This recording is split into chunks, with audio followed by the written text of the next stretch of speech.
ನಮಸ್ತೆ. ಎಲ್ಲೋ ಒಂದು ಕಡೆ ಅಧಿಕಾರಿಗಳ ಮಾತು ಕೇಳಿ ನಮ್ಮ ಕಂದಾಯ ಅಲ್ಮಡಿ ಸಂದೇಶ ಲೈವ್ ನ್ಯೂಸ್ಗೆ ಸ್ವಾಗತ. ಒಳ್ಳೇದಾಗಬೇಕಿದು. ಯಾಕೆ ಅಂದ್ರೆ ಒಟ್ಟಾರೆ ಅರ್ಜಿಗಳ ವಿಲೇವಾರಿ ಆಗ್ಬಿಡ್ಬೇಕು. ಬಗರುಕುಂ ಕಮಿಟಿ ವಿರುದ್ಧ ಸಿಡಿದೆದ್ದ ಶಿವರಾಮ್ ಎಂದೇ ಹೇಳಬಹುದು. ಅಲ್ಲ, ಅದು ಮಾಡಿ ಸಂಪೂರ್ಣ ವಿವರ ನಾವು ಹಂಗೆ ತಿಳ್ಕೊಂಡಿದ್ದೀವಿ. ಅವ್ರು ಹೇಳಿದ್ರೆ ಅರ್ಥ ಬಗರುಕುಂ ಯೋಜನೆ ಬಡವರಿಗಾಗಿ ಇರುವುದು. ಕಾಂಗ್ರೆಸ್ ಮುಖಂಡರೇ ಇಷ್ಟೊಂದು ಕಂಡೀಷನ್ ಬಡವರಿಗೆ ಮಾಡ್ತೀರಾ? ಹೌದಾ ಅಲ್ವಾ? ನಾನು he has got commitment and conviction. Revenue minister ಆ ವಿಚಾರದಲ್ಲಿ ಬದ್ಧತೆ ಇರುವಂತ ವ್ಯಕ್ತಿತ್ವ. ಎರಡನೇ ಪಾಯಿಂಟ್ ಡಿಸ್ಪ್ಯೂಟೇ ಇಲ್ಲ. ಬಟ್ ಸಮ್ ಟೈಮ್ ಹೆಂಗಾಗುತ್ತೆ ಅನ್ನೋದಕ್ಕೆ ಕಳಕಳಿ ವ್ಯಕ್ತ ಮಾಡ್ತಾರೆ, ಮುಗಿಸಿ ಇಷ್ಟರೊಳಗೆ ಅಂತ ಗಡುವು ಕೊಡ್ತಾರೆ. ಅನರ್ಹ ಅಂತ ತೀರ್ಮಾನ ಮಾಡಿ ಅಂತಾರೆ. ಜಿಲ್ಲಾಧಿಕಾರಿಗಳಿಗೆ ಅಧಿಕಾರ ಕೊಡ್ತಾರೆ. ಬಡವ ACDC ತಕೋ ಕೇಳಂಗಿಲ್ಲ. ಅವನು ಹೈಕೋರ್ಟ್ಗೆ ಹೋಗಿ KITಗೆ ಹೋಗಕ್ಕಾಗತ್ತೇನ್ರಿ? ಇದೊಂದೇ ಸಾಕು. KIT ಹೈಕೋರ್ಟ್ಗೆ ಹೋಗ್ತಕ್ಕಂಥ ವ್ಯವಸ್ಥೆ ಅಧಿಕಾರನ ಇಲ್ಲಿ ತೆಗೆದಿದ್ದು ಹಿಂದಿದ್ದ ACDCದು ಬಡವನಿಗೆ ಎಲ್ಲಿ ಅದು ನ್ಯಾಯ ಕೊಡ್ತಕ್ಕಂಥ ಕೆಲಸ ಮಾಡಿ. ನನಗ ಒಂದು ಅವಕಾಶ ಕೊಡ್ತೀವಿ, ಪ್ರತಿಭಟನೆ ಅಂತೂ ಬೇಲೂರ್ಲಾರು ಮಾಡ್ತೀವಿ. ಹಾಗೆ ಆಗತ್ತಾ? ಅದಂತೂ ಮಾಡ್ತೀವಿ. ಇಲ್ಲ, ನಾನು ಮಾಹಿತಿ ತಗೊಂಡಿಲ್ಲ. ಇಲ್ಲ, ನಾನು I meant only for the Belur because I wanted to exhibit what is going on in Belur. ಅಲ್ಲಿ ಇರೋರಿಗೆ ಎಷ್ಟು ಮಟ್ಟಿಗೆ ಜನರ ಬಗ್ಗೆ, ರೈತರ ಬಗ್ಗೆ ಕಳಕಳಿ ಇದೆ ಅಂತಕ್ಕಂಥದ್ದು ಒಂದು ಪ್ರದರ್ಶನ ಇದು. ಹೌದಾ ಅಲ್ವಾ? ಸುಮ್ಮನೆ ನಾನೇ ಸಮಿತಿ ಮುಂದೆ ಕೂತ್ಕೊಂಡು ಇಷ್ಟೆಲ್ಲ ಅರ್ಜಿ ವಜಾ ಮಾಡ್ತಾ ಇದ್ದೀನಿ ಅಂದ್ರೆ ನಾನು ಏನ್ ಯೋಚನೆ ಮಾಡ್ಬೇಕು? ಬೇಕಾನೆ ಒಂದು ಕಳಕಳಿ ಏನಂತ ನನಗೆ, ಯಾಕೆ ಹಿಂಗ್ ವಜಾ ಮಾಡ್ತಾ ಇದ್ದೀರಾ ಅನ್ನೋದ್ಬಿಟ್ಟು ನಮ್ಮ ಟಾರ್ಗೆಟ್ ರೀಚ್ ಆದ್ರು ಅಂತೇಳಿ ಅಸೆಂಬ್ಲಿನಲ್ಲಿ ಸರಿ ಮಾತಾಡ್ತೀರಿ. What you mean by it?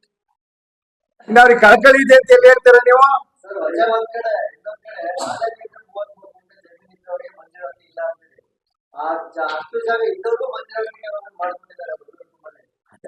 ನಾನು ಹೇಳಲ್ಲ, ಅದಕ್ಕೆ ಅಪೀಲ್ ಇದೆ. ACಗೆ ಮಾಡಿ 4 ಎಕರೆ 38 ಗುಂಟೆ 2 hectare. If it is more than that record ಒಳಗೆ ಇರೋದೇ ಇಲ್ಲ, ಅನಧಿಕೃತವಾಗಿರುತ್ತೆ. ಮಾಡಿ ಚರ್ಚೆ ಮಾಡ್ಬೇಕು ನಾವು. ಇಲ್ಲಿ ಏನು ಯಾವ ತರ ಬರುತ್ತೆ ರಿಯಾಕ್ಷನ್ ನೋಡ್ಕೊಂಡು ಮಾಡೋದು. ಆಯ್ತಪ್ಪ, ನಾವು ಪ್ರತಿಭಟನೆಗಿಂತ ಮುಂಚೆ ಡಿಸಿಷನ್ ತಗೊಂಡ್ರೆ ರೆವಿನ್ಯೂ ಮಿನಿಸ್ಟ್ರು ಸರ್ಕಾರ ಮತ್ತೆ ಒಂದೇ ಅಷ್ಟು. Even in this deputy commissioner ಹೇಳ್ತಾ ಇದ್ದೀನಲ್ಲ, ನೀವೊಂದು ನೋಟಿಸು ತಿಳುವಳಿಕೆ ಮತ್ತೊಂದು ರೈತರಿಗೆ ಕೊಟ್ಟೆ ಅರ್ಜಿ ವಜಾ ಮಾಡಕ್ಕೆ ಪರಿಗಣಿಸ್ಬೇಕೆ ಹೊರತು ನೋಟಿಸು ಮತ್ತೊಂದು ಕೊಡ್ತಾರೆ ವಜಾ ಮಾಡಬಾರ್ದು. ನಿಮಗೆ ರೈತರ ಬಗ್ಗೆ ಕಳಕಳಿ ಇದ್ರೆ ಕೆಲಸ ಮಾಡಿ.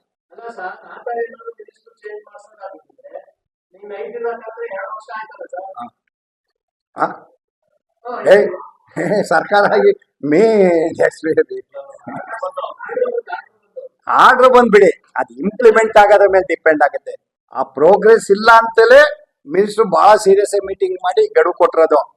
ಪ್ರೋಗ್ರೆಸ್ ಇಲ್ಲ, ಯಾರು ಗಮನ ಹರಿಸಿಲ್ಲ. ನಮ್ಮಲ್ಲಿ ಅವಾರ್ಡ್ ತಗೊಳಕ್ಕೆ ಫಾಸ್ಟ್ ಮಾಡ್ತಾವ್ರೆ. ಅರ್ಥ ಆಯ್ತಲ್ಲ? ಅಂದ್ರೆ ರೈತರಿಗೆ ಮುಂಜೂರಾತಿ ಮಾಡಿ ನಾವು ತೃಪ್ತಿ, ಇಷ್ಟು ಜನ ಮುಂಜೂರಾತಿ ಮಾಡಿದೀವಿ ಅಂತ ಹೇಳಿ ಅವಾರ್ಡ್ ತಗೊಳಕಲ್ಲ. ವಿಲೇವಾರಿ 18,000 ಅರ್ಜಿಗಳನ್ನ ನಾವು ವಿಲೇವಾರಿ ಮಾಡಿದ್ದೇವೆ. ಅವರ ಪಾಪ ಥಿಂಕಿಂಗ್ ಏನಿರುತ್ತೋ. 18,344 ಅರ್ಜಿಗಳನ್ನ ವಿಲೇವಾರಿ ಮಾಡಿ ಒಂದು 550 ಜನಕ್ಕೆ ಮುಂಜೂರಾತಿ ಕೊಟ್ಟಿದ್ದೀವಿ. ಇದು ಸಾಧನೆ. They are expecting award. ಸದನದಲ್ಲಿ ಬೆಳಗಾವಿಗೆ ಹೋಗೋದು ಎಲ್ಲರೂ ಮುಗಿಸ್ಬಿಟ್ಟು ಹೋಗ್ಬಿಡ್ಬೇಕು, ಅಲ್ಲಿ ಭಾಷಣ ಮಾಡಿ ಅವಾರ್ಡ್ ತಗೋಬೇಕು. ನೋಡಿ, ಈಗ ಇಂಥವ್ರಿರುವಾಗ ನಾವು ಪ್ರತಿಭಟನೆ ಮಾಡ್ಬೇಕಾದ್ರೆ ಹೆಂಗೆ ಎಚ್ಚರಿಕೆಯಿಂದ ಹೋಗ್ಬೇಕು ನಾಗರಾಜ್ ಅಲ್ವಾ? ಮತ್ತೆ ಹೇಳಿ, ಇನ್ನೇನು ನೀವು ಕೇಳಿದ ಅರ್ಥ ಕೇಳಿಸಿದ್ರೆ ಕಂಟೇನಂಡಿ ಆಗಿರೋದೆಲ್ಲ ಇನ್ಸಿಡೆನ್ಸು ಬಳ್ಳೂರು ಅದೇ ಪಂಚಾಯತ್. ಅದು ಗೊತ್ತಾಯ್ತು, ಕೇಸ್ ಗೊತ್ತಾಯ್ತು. ಆಗ ಆಕ್ಷನ್ ಇಷ್ಟೇ. ಅದು ಗಾಡಿ ಏನು ಅಂದ್ರೆ ಒಂದು 200 ಲೋಡು ಮಣ್ಣು ಹೊಡೆದು ಬಿಟ್ಟಿದೆ ಸರ್ಕಾರಿ ಭೂಮಿ. ಸರ್ಕಾರಿ ಭೂಮಿ ಹೌದಾ ಅಲ್ವಾ ಅಂತ ಗುರುತಿಸ್ಬೇಕು ಅಂತ ಹೇಳಿ ಕಂದಾಯ ಅಧಿಕಾರಿಗಳನ್ನು ತಹಸೀಲ್ದವರು PDOಗೂ ಜವಾಬ್ದಾರಿ ಕೊಟ್ಟರು. ಇಫ್ ಇಟ್ ಇಸ್ ಎ ಗ್ರಾಮ ಪಂಚಾಯತಿ ಏರಿಯಾ ಸರ್ವೆ ಮಾಡಿ ಅಂತ ಹೇಳಿ ಕಳ್ಸಿದ್ರು. ಆ ಮಣ್ಣು ಹೊಡೆದವನು ಯಾವ ಕಾರಣಕ್ಕೆ ಬಂದ ಒಂದು ಗಾಡಿನಲ್ಲಿ ಏನು ಬಂದು ಬರ್ರ ಜನರುಗಳ ಮೇಲೆಲ್ಲ ನುಗ್ಸಿದ್ದಾನೆ. ಪೊಲೀಸ್ ಹೋಗಿ ಇಮಿಡಿಯೇಟ್ ಆಗಿ ಎಲ್ಲಾ ಕ್ರಮಗಳನ್ನು ಆಕ್ಷನ್ ಎಲ್ಲ ಕ್ರಮ. ಅದು ಸರ್ವೆ ಸಂತೋಷ್ ಮೇಲೆ ಅಂತಾನೆ ಹೋಗಿದ್ದಲ್ಲ, ಗ್ರಾಮಸ್ಥರ ಮೇಲೆ ನುಗ್ಗಿದ್ದು. ಕಂಪ್ಲೇಂಟ್ ಬೈ ಗ್ರಾಮಸ್ಥರು.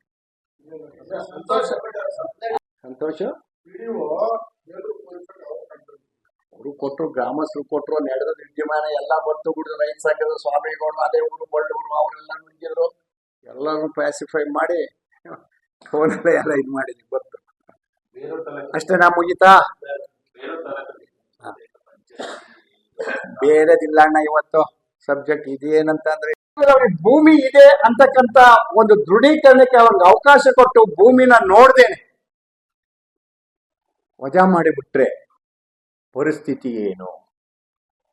ಇದರಲ್ಲಿ ಇನ್ನೊಂದು, ಈಗ ಫಾರಂ ನಂಬರ್ 57ಕ್ಕೆ ಈ ಒಂದು ಸರ್ಕ್ಯುಲರ್ 23 ಬಂದಿರೋದು.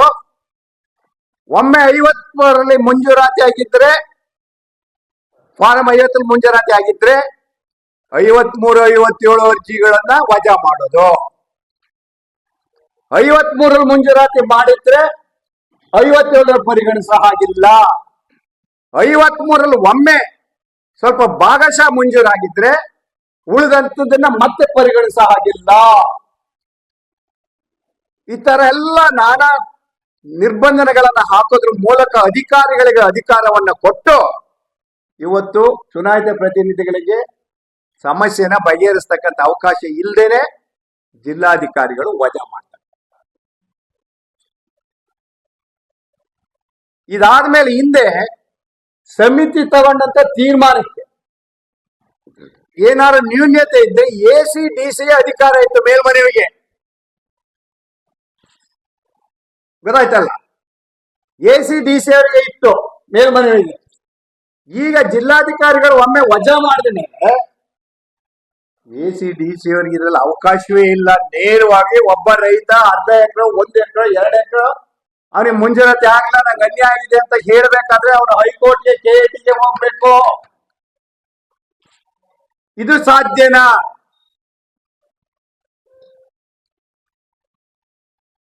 ಈ ರೀತಿಯ ನಾನಾ ಸಮಸ್ಯೆಗಳು ಇವತ್ತು ರೈತರ ಮುಂದೆ ಇರೋದ್ರ ಮೂಲಕ ಇನ್ನ ಒಂದು 4115 ಇದೆ, ಇನ್ನೊಂದು 57ರಲ್ಲಿ ಅದರಲ್ಲಿ ನೆಕ್ಸ್ಟ್ 14,229 ಅರ್ಜಿ ಇದೆ ಬೇಲೂರು ತಾಲೂಕಲ್ಲಿ. ಅದರಲ್ಲಿ ಜಿಲ್ಲಾಧಿಕಾರಿಗಳು ಈಗಲೇ ಸಮಿತಿ ಮುಂದೆ ತರೋಕ್ಕಿಂತ ಮುಂಚೆನೆ 7,179 ವಜಾ. ಇದು ಎಷ್ಟು ಜನಕ್ಕೆ ಅರ್ಥ ಆಗಿದೆ ಅರ್ಥ ಆಗಿಲ್ಲೋ ಗೊತ್ತಿಲ್ಲ. ರೈತರಂತೂ ಮೂಕ ಪ್ರೇಕ್ಷಕರಾಗ್ಬಿಟ್ಟವ್ರೆ. ಯಾರು ಏನು ಹೇಳ್ಕಲ್ದಂತ ಸ್ಥಿತಿಲ್ಲ ಅವ್ರೆ. ಇದಕ್ಕೆ ಬಹುಶಃ ನಮ್ಗನ್ಸುತ್ತೆ ಪ್ರತಿಭಟನೆ ಮಾರ್ಗ ಅಂತ ಅನ್ಸುತ್ತೆ, ಅದು ಹೊರತುಪಡಿಸಿ ಏನು ಕಾಣಲ್ಲ. ಅದರಲ್ಲಿ ಇನ್ನು ಉಳಿದಂತ ಅರ್ಜಿಗಳಲ್ಲಿ ಕೇವಲ 353 ಮಾತ್ರ ಅರ್ಹ ಅರ್ಜಿಗಳು. 14,229ರಲ್ಲಿ ಇಷ್ಟು ಅರ್ಜಿನ ರೈತರು ಹಾಕಿರೋದ್ರಲ್ಲಿ 353 ಮಾತ್ರ ಸಮಿತಿ ಮುಂದೆ ಮಾಡ್ಲಿಕ್ಕೆ ಇಡ್ಲಿಕ್ಕೆ ಅರ್ಹರಿದ್ದಾರೆ. ಬಹುಶಃ ನಾನು ಹೇಳ್ತಾ ಇರೋ ಸರಿನಾ ತಪ್ಪ ನಿಮ್ಗೆ ಹೆಂಗ್ ಅರ್ಥ ಮಾಡ್ಕೊಂಡಿದ್ರೆ ನನಗೆ ಗೊತ್ತಿಲ್ಲ. ಈ ಎರಡನ್ನು ಲೆಕ್ಕ ಹಾಕಿರಿ. 4,115ಕ್ಕೆ ಕೇವಲ ಒಂದು 250 ಅರ್ಜಿ, 14,229ಕ್ಕೆ 350 ಅರ್ಜಿ, ಒಟ್ಟು ಇಷ್ಟು ಸೇರಿ 18,344 ಅರ್ಜಿಯಿಂದ ಸೇರಿ ಒಂದು 550 ಅರ್ಜಿ ಮಂಜೂರಾತ ಆದ್ರೆ ರೈತರಿಗೆ ಮುಗಿತು. ಇದನ್ನ ಇಲ್ಲಿವರೆಗೆ ಬಹುಶಃ ರಾಜ್ಯದಲ್ಲಿ ಯಾವ ಶಾಸಕರುಗಳು ಅಧ್ಯಕ್ಷ ವಹಿಸಿದ್ರು ಗಮನಿಸಿದ್ರೋ ಇಲ್ವೋ ಗೊತ್ತಿಲ್ಲ. ನಾನಂತೂ ಎಲ್ಲೂ ಗಮನಿಸಿ ಪತ್ರಿಕೆಗೆ ಹೇಳಿಕೆಗೆ ಬಂದಿದ್ದಾಗೆ, ಸಚಿವರ ಜೊತೆ ಚರ್ಚೆ ಮಾಡಿದ್ದಾಗೆ, ವಿಶೇಷವಾಗಿ ಸದನದಲ್ಲಿ ಸದನದಲ್ಲಿ ಈ ನ್ಯೂನ್ಯತೆನ ಎತ್ತಿ ಹಿಡಿದಿರ್ತಕ್ಕಂಥದ್ದು ಕಾಣಿಸ್ತಾರೆ. ಸಮರ್ಪಕವಾಗಿ ಸಮಿತಿಗಳು ಕೆಲಸ ಮಾಡ್ತಾ ಇಲ್ವೇನೋ ಈ ರಾಜ್ಯದಲ್ಲಿ. ಇಲ್ಲಾಂದ್ರೆ ಇದನ್ನ ಗಮನಕ್ಕೆ ತರಬೇಕಾಗಿತ್ತು ಸರ್ಕಾರದ. ಹೌದಲ್ಲ ನಾಗರಾಜ್? ಇಷ್ಟು ಪ್ರಮಾಣದಲ್ಲಿ ಅರ್ಜಿಗಳು ವಜಾ ಆಗ್ತಾ ಇದೆ ಅಂದ್ರೆ ಏನಕ್ಕೆ ಹಾಕಿದಾರೆ ಅರ್ಜಿನ? ಸುಮ್ಮನೆ ಹಾಕ್ತಾರ? ಆಟ ಆಡಕ್ ಹಾಕ್ತಾರ? ಏನ ಕೆಲಸ ಕೇಳಿ ಅರ್ಜಿ ಕರೆದು ಬಿಟ್ರೆ 100 ನೌಕರಿಗೆ 10 ಲಕ್ಷ ಅರ್ಜಿ ಬರುತ್ತಲ್ಲ, ಹಾಗ ಇದು? ಭೂಮಿ ಕೇಳಿರೋದಲ್ಲ, ಅಕ್ರಮವಾಗಿ ಉಳುಮೆ ಮಾಡಿರೋದು, ಸಕ್ರಮ ಮಾಡ್ಲಿಕ್ಕೆ ಕೊಟ್ಟು ಕೇಳಿರ್ತಕ್ಕಂಥ ಅರ್ಜಿ. ಹೇಗೆ ಸಮರ್ಥಿಸ್ಕೊತೀರ ನೀವು ಅಧಿಕಾರಿಗಳು? ಜಿಲ್ಲಾಧಿಕಾರಿ ಇರ್ಬೋದು, ತಹಸೀಲ್ದಾರ್ ಮತ್ತು ಕೆಳವರ್ಗದ ಅಧಿಕಾರಿಗಳಿರ್ಬೋದು, ಸಮಿತಿ ಇರ್ಬೋದು, ಬಗರಕುಮ್ಮಿನ ಸಂಬಂಧಪಟ್ಟಂಗೆ ಶಾಸಕರು ಮತ್ತು ಸದಸ್ಯರು. ಹಾಗೆ ನೀವು ಇದನ್ನ ಸಮರ್ಥಿಸ್ಕೊತೀರಾ? ಇದಕ್ಕೆ ಪರಿಹಾರ ಏನು? ಜಿಲ್ಲಾಧಿಕಾರಿಗಳು ಕೂಡ ನಾನು ಗಮನಕ್ಕೆ ತರ್ತಾ ಇದ್ದೀನಿ, ಈ ಅರ್ಜಿಗಳನ್ನ ನೀವು ಕೂಡಲೇ ವಜಾ ಮಾಡ್ತಕ್ಕಂಥದ್ದನ್ನ ಮಾಡಬಾರ್ದು, ಮತ್ತೊಮ್ಮೆ ಪರಿಶೀಲನೆಗೆ ಒಳಪಡಿಸ್ಬೇಕು. ಏನೇನು ಒಂದು ಮಾನದಂಡವನ್ನ ತಾವು ಈ ಸುತ್ತೋಲೆಯಲ್ಲಿ ಕೊಟ್ಟಿದ್ದೀರಿ, ಈ ಸುತ್ತೋಲೆಯಲ್ಲಿ ಕೊಟ್ಟಿರ್ತಕ್ಕಂಥ ಮಾನದಂಡಗಳನ್ನ ನಾವು ನೋಡಿಬಿಟ್ರೆ ಎಲ್ಲಿ ಯಾವಾಗ ಇವ್ರು ಇಷ್ಟನ್ನು ಮಾಡ್ಲಿಕ್ಕೆ ಸಾಧ್ಯ ಅಂತೇಳಿ ನೋಡಕ್ಕಾಗುತ್ತೆ ನಾವು. ನೋಡಿ, ಬಗರಕುಂ ಅರ್ಜಿಗಳನ್ನ ಮೊಬೈಲ್ ಆಪ್ ಅಲ್ಲಿ ಅಪ್ಲೋಡ್ ಮಾಡೋದ್ರಿಂದ ಹಿಡಿದು, ಜಿಯೋ ಫೆನ್ಸಿಂಗ್ ಇಂದ ಹಿಡಿದು, ಪ್ರತಿಯವನ್ನ ಪಡಿತರ ಚೀಟಿ, ಅಹವಾಲ್ ಎಲ್ಲ ಆಧಾರ್ ಕಾರ್ಡ್ಗಳನ್ನೆಲ್ಲ ಪ್ರಮಾಣ ಜಾತಿ ಪ್ರಮಾಣ ಪತ್ರದಿಂದ ಹಿಡಿದು ಎಲ್ಲನೂ ಮೊಬೈಲ್ಗೆ ಅಪ್ಲೋಡ್ ಮಾಡಿ, ಮತ್ತೆ RI ಮತ್ತು BA ಅವರು ಸ್ಥಳ ಪರಿಶೀಲನೆ ಮಾಡಿ ವರದಿ ನಕ್ಷೆ ಜಿಯೋ ಫೆನ್ಸಿಂಗ್ ಅಲ್ಲದೇನೆ ನಕ್ಷೆ ಮಹಾಜರೊಂದಿಗೆ ಇಷ್ಟನ್ನು ಮಾಡಿ ವರದಿಯನ್ನು ಸರ್ವೆ ಇಲಾಖೆಗೆ ಹಾಗೂ ತಹಸೀಲ್ದಾರರಿಗೆ ಏಕಕಾಲದಲ್ಲಿ ತತ್ರಾಂಶದಲ್ಲಿ ಸಲ್ಲಿಸತಕ್ಕದ್ದು. ಇದನ್ನೆಲ್ಲ ಮಾಡಿ ಅವ್ರಿಗೆ ಎಲಿಜಿಬಲ್ ಅಲ್ಲ ಅಂತೇಳಿ ವಜಾ ಮಾಡ್ತಕ್ಕಂಥ ಕೆಲಸ ಮಾಡಕ್ ಅಧಿಕಾರಿಗಳಲ್ಲಿ ಸಾಧ್ಯತೆನಾ? ಎಲ್ಲೋ ಒಂದ್ ಕಡೆ ಸರ್ಕಾರವನ್ನ ಮೆಚ್ಚಕ್ಕೆ, ಪ್ರಶಸ್ತಿ ಪಡೆಯಕ್ಕೆ ಬಹುಶಃ ಈ ಒಂದು ಪ್ರಕ್ರಿಯೆ ಬೇಲೂರು ತಾಲೂಕಲ್ಲಿ ನಡೀತಾ ಇದೆ ಅಂತ ನನಗೆ ಅನಿಸ್ತಾ ಇದೆ. ಶಾಸಕರು ಎಸ್ ಎಸ್ ನಾನು ಬೇಲೂರಿನ ನಿದರ್ಶನ ರಾಜ್ಯಕ್ಕೆ ಪ್ರಶ್ನೆ ಮಾಡ್ತಾ ಇದ್ದೀನಿ. ನಾನು ಹೇಳಿದ್ದಲ್ಲ, ಇಲ್ಲಿವರೆಗೆ ಒಬ್ಬರೇ ಶಾಸಕರು, ಬಹುಪಾಲು ಎಲ್ಲರೂ ಕೂಡ ಈ ಸಮಿತಿ ಅಧ್ಯಕ್ಷರು, ಸದನದಲ್ಲಿ ಚರ್ಚೆ ಮಾಡ್ಬೋದಿತ್ತಲ್ವಾ? ಯಾಕೆ ಮಾಡಿಲ್ಲ ಅಂದ್ರೆ ಸಮರ್ಪಕವಾಗಿ ಕೆಲಸ ಮಾಡಿಲ್ಲ, ಹೊಸ ಆದೇಶನೇ ಅರ್ಥ ಮಾಡ್ಕೊಂಡಿಲ್ಲ ಅಂತ ನನಗೆ ಅನ್ನಿಸ್ತಾ ಇದೆ. ಬಂದಿದೆಯೋ ಇಲ್ಲ ಬಂದಿರೋ ತಿದ್ದುಪಡಿ ಮಾಡ್ಬೇಕಿತ್ತು.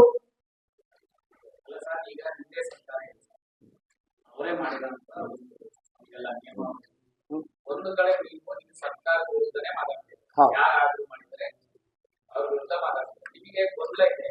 ಒಂದು ಬೇಲೂರಲ್ಲಿ ಯಾವ ಸಮಿತಿನೇ ಸರಿ ಇಲ್ಲ, ಅವ್ರು ಮಾಡ್ತಾರೆ. ಸಮಿತಿ ಸರಿ ಇಲ್ಲ ಅಂತ ಹೇಳಿಲ್ಲ ನೋಡಿ, ಇಲ್ಲೇ ಬಂದ ಮಾಡೋದ್ ಬೇಡ. ನಾನು ಹೇಳ್ಬಿಡ್ತೀನಿ, ರೈತರ ಪರವಾಗಿ ಮಾತಾಡ್ತಾ ಇದ್ದೇನೆ. ಇಡೀ ರಾಜ್ಯದ ರೈತರ ಪರವಾಗಿ ಸರ್ಕಾರದ ಗಮನವನ್ನ ಸೆಳೀತಾ ಇದ್ದೇನೆ. ತಿದ್ದುಪಡಿ ನಿಯಮ ಈಗಿನ 1/12/23 ಬಂದಿರತಕ್ಕಂಥ ಬದಲಾವಣೆಯಿಂದ ಅಧಿಕಾರವನ್ನ ಮೊಟಕುಗೊಳಿಸೋದ್ರ ಮೂಲಕ ಸಮಿತಿಗೆ ಅಧಿಕಾರ ಇಲ್ಲ ಮೊದಲಿದ್ದಂತೆ.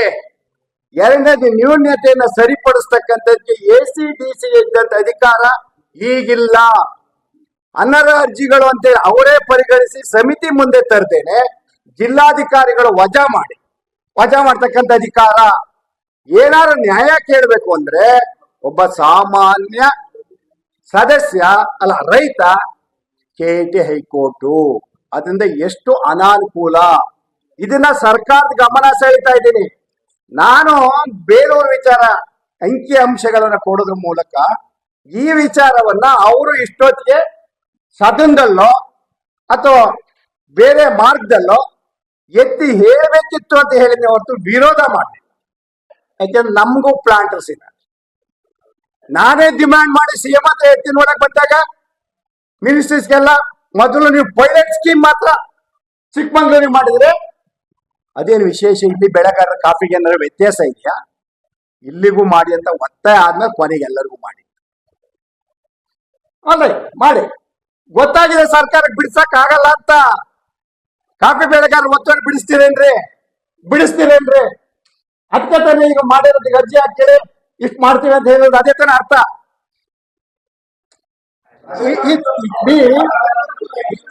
ಇದು ಪ್ರೆಸಿಡೆಂಟ್ ಅದನ್ನೇ ಅಂದ್ರೆ ಈಗ ನಾವೆಲ್ಲ ಎದ್ದೇಳ್ಬೇಕು. It is a precedent. Coffee ಬೆಳೆಗಾರರಿಗೆ ಒತ್ತುವರಿಗೆ ನೀವೀಗಾಗ್ಲೇ ಲೀಸ್ ಮೇಲೆ ಕೊಡ್ಲಿಕ್ಕೆ ಅರ್ಜಿ ಕರ್ದಿದ್ದೀರಾ ಅಂದ್ರೆ ಇದ್ಯಾಕ್ರಿ ಇವೆಲ್ಲ? ಹೌದಲ್ವಾ? ಇಲ್ಲೂ ಉಳುಮೆ ಮಾಡಿದಾನೆ ಅಂತ ದೃಢೀಕರಣ ಮಾಡಿ 50 ಹಾಕ್ಯನೋ 53 ಹಾಕ್ಯನೋ 57 ಹಾಕಿದಾನೋ, we are not bothered. Land is available, is eligible. ಅದೇನಾರಿಲ್ಲಣ್ಣ, ಅವರು 10 ಎಕರೆ 20 ಎಕರೆ 5 ಎಕರೆ 2 ಎಕರೆ ಎಲ್ಲ ಇದೆ, ಆಯ್ತು ಇವ್ರಿಗೂ ಸ್ವಲ್ಪ ಇದೆ, ಕೊಡಿ ಇವ್ರಿಗೂ ಲೀಸ್ ಮೇಲೆ. Make it on lease basis when it is applicable to the planters. Why not for the other farmers? This message should go to the government. Through whom? They have no eligibility to. ಈಗ ಏನು press meet ಮೂಲಕ ಇವೆಲ್ಲನೇ ಹೇಳ್ತಾ ಇದ್ದಾರೆ. ಐದನೇ ತಾರೀಕು ಸಾಧನಾ ಸಮಾವೇಶ. ಅದು ಸರಿ ಬಿಡಿ, ನಾವೇ ಯೋಚನೆ ಮಾಡಿದ್ವಿ, ನೀವು ಕೇಳ್ತೀರಾ ಅಂತ ಪ್ರಶ್ನೆನ. ಅವಕಾಶ ಸಿಕ್ಕಿದ್ರೆ 100ಕ್ಕೆ 100 ಎತ್ತೀನಿ. ಆಗಲ್ಲ ನೋಡಿ, ಯಾಕೆ ಅಂದ್ರೆ ಅಲ್ಲ, ಇದು ಅವ್ರು ಹೇಳಿರ್ತಕ್ಕಂಥದ್ದು ಸಮಾವೇಶ ಯಾವುದು ಆಯ್ತಾ? ಒಂದು ಚೀಫ್ ಮಿನಿಸ್ಟರ್ನ ಭೇಟಿ ಆದಾಗ ಹೇಳ್ಬೋದು, ಅರ್ಥ ಆಯ್ತಾ? ಚೀಫ್ ಮಿನಿಸ್ಟರ್ ಎತ್ತಿನೊಳಗೆ ಬಂದಾಗ ಭೇಟಿ ಆದಾಗ ಕಾಫಿ ಬೆಳೆಗಾರರ ನೀವು ಚಿಕ್ಕಮಂಗ್ಳೂರು ಭೇಟಿ ಆಯ್ತೀವಿ. ಒಬ್ಬರಿಗೆ ನಿಮ್ಗೆ ಹೇಳ್ತೀನಿ, ನಾನು ಇರೋದೇ ಹೇಳಕ್ಕಿಲ್ಲಿ. ಈಗ ಮುಖ್ಯಮಂತ್ರಿಗಳನ್ನ ಅಲ್ಲಿ ಇದ್ದಾಗ ಹೋಗಿ ಕೂತ್ಕೊಂಡು ಮಾತಾಡ್ತೀನಿ. ಆಯ್ತಾಯ್ತು ಅದು ತೆಗೆದು ಯಾರೋ ಬಂದಿರ್ತಾರೆ, ಸೆಕ್ರೆಟರಿ ಕೈ ಕೊಡು. ಅನುಭವಗಳು 40 ವರ್ಷ, ಅರ್ಥ ಆಯ್ತಲ್ಲ? ಆ ಸೆಷನ್ಗೆ ಹೋಗಿದ್ರು ಕೂಡ ಸಚಿವರ ಹತ್ರ ನಾವು ಮಾತಾಡಕ್ ಹೋದ್ರು ಸೆಕ್ಷನ್ ಅಲ್ಲಿ ಇದ್ದರು ಸುಮ್ಮನೆ ಒಂದ್ ಸಣ್ಣ ಧ್ವನಿ ಎತ್ತಿರ 0 ಅವರ್ ಅಲರ್ಟ್ ಆಗಿರ್ತಾರೆ. 0 ಅವರ್ 2 ಲೈನು. ಅದೇ ವ್ಯತ್ಯಾಸ. ಯಾಕೆ ಅಷ್ಟೊಂದು ಸಿಗುತ್ತೆ ಶಾಸಕರಿಗೆ ಮಾನ್ಯತೆ, ಸರ್ಕಾರ ಗೌರವ ಅಂತ ಅಂದ್ರೆ because they have got that profit. ಇಲ್ಲಿಲ್ಲ. ಏನನ್ನ ನಾವು ಒಂದು ವಿಚನ್ ಓಪನ್ ದೇರ್ ಮೈಂಡ್, ನೋಡಿ ಈ ತರ ಇದೆ, ಎಲ್ಲೋ ವ್ಯತ್ಯಾಸ ಕಾಣ್ತಾ ಇದೆ, ಮಾಡಿರ್ತಕ್ಕಂಥ ಸರಿ. ಒಂದೇ ಒಂದು ಪಾರ್ಲರ್ ಕಾಫಿ ಬೆಳೆಗಾರರಿಗೆ ನೀವು ಲೀಸ್ ಮಾಡ್ತಾ ಇದ್ದೀರಿ. ಈ ಬೆಳೆಗಾರರೇನು, ಈ ರೈತರೇನು, ಇವರೇನು ಪಾಪ ಮಾಡಿಲ್ಲ. ಈ ಕಂಡೀಷನ್ಗಳನ್ನೆಲ್ಲ ಹಾಕಿ ನೀವು ವಜಾ ಮಾಡಿದ್ರ ಬದಲು ಮುಂಜೂರಾತಿಗೆ ವ್ಯವಸ್ಥೆ ಮಾಡಿಲ್ಲ, ಲೀಸ್ ಮಾಡಿ. ಹೌದಲ್ವಾ? ಈಗ ಲೀಸಿಗೆ ಕೇವಲ